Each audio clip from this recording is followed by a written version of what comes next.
My friend. Today we're going to be doing Halema'uma'u. This one has a great little catch line at the end. We're going to be playing it in the key of D major. Now you can find it on the interwebs in the key of E and F, and I'll show you how to move it to the end there, just using the bar chord system, the cage system. For this one, we're going to play it slow, down, down, up, down. We're going to move the D to a D7 to a G major.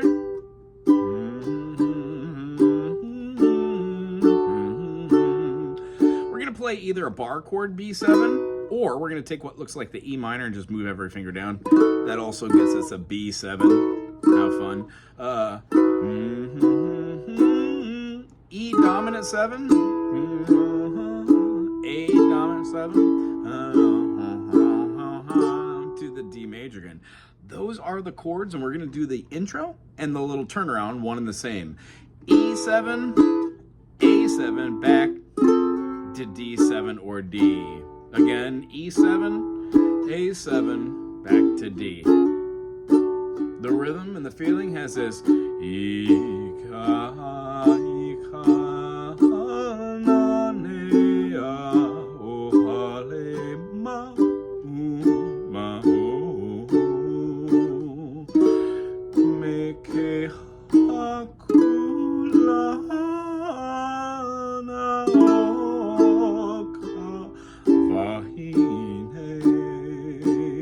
Turn around, E7, A7 to the D. Again.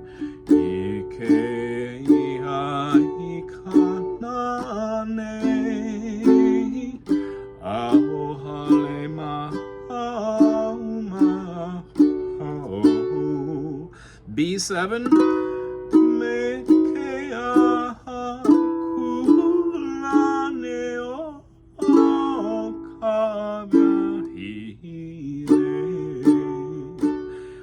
Turnaround. Now each one of these has a different pronunciation for the words.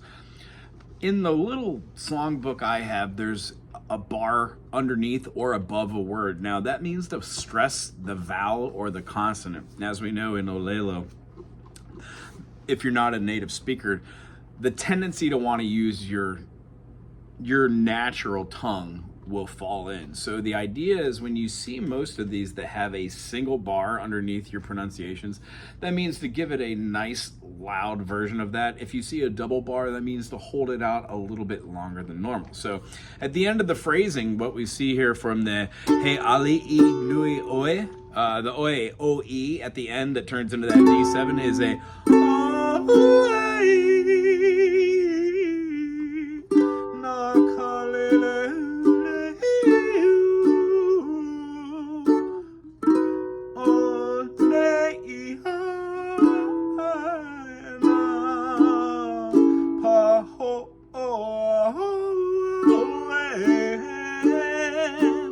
our turnaround when we move through these. You could even sing out the last phrasing.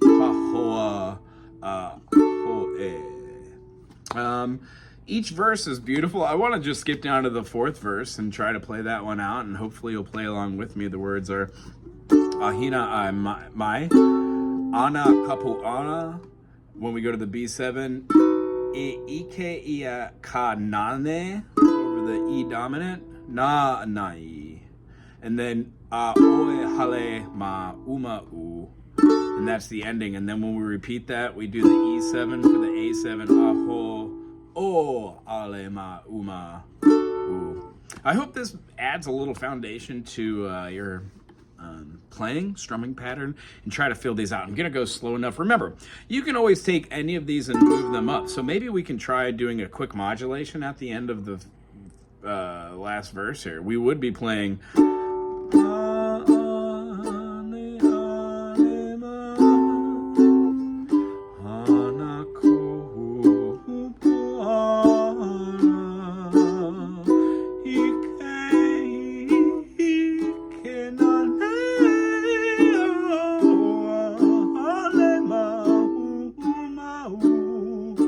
and then again we'd have aha o Halema'uma'u. Quick passing chord to get to the key of F. We'd have a C7 or an E diminished, And then when we move into our F major, playing the same chord structure, D major, D dominant 7, and then G major, we would just have it in the key of F now.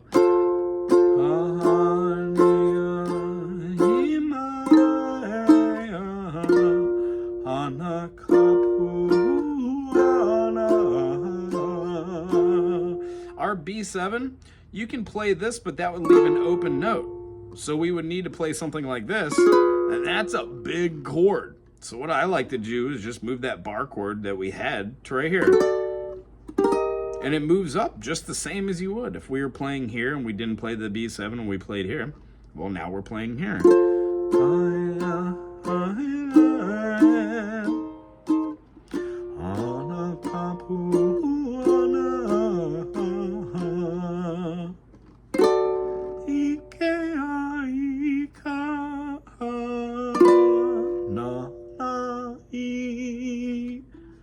Here's our A7, but now instead of just having it right here, we have a bar chord behind it. Oh, Halema'uma'u.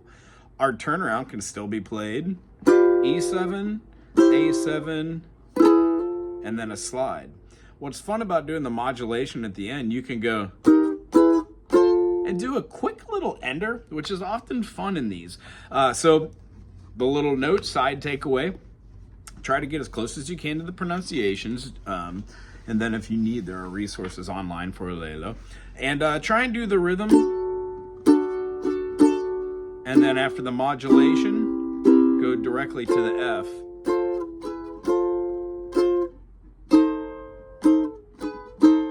And you would just be playing the same chords, like the G major with a bar chord. And then D major. See how it looks like the same exact chord we were playing?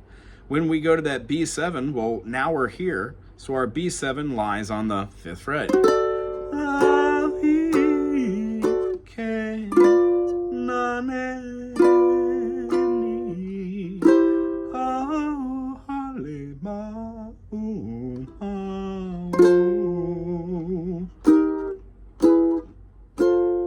Maybe even end on a dominant.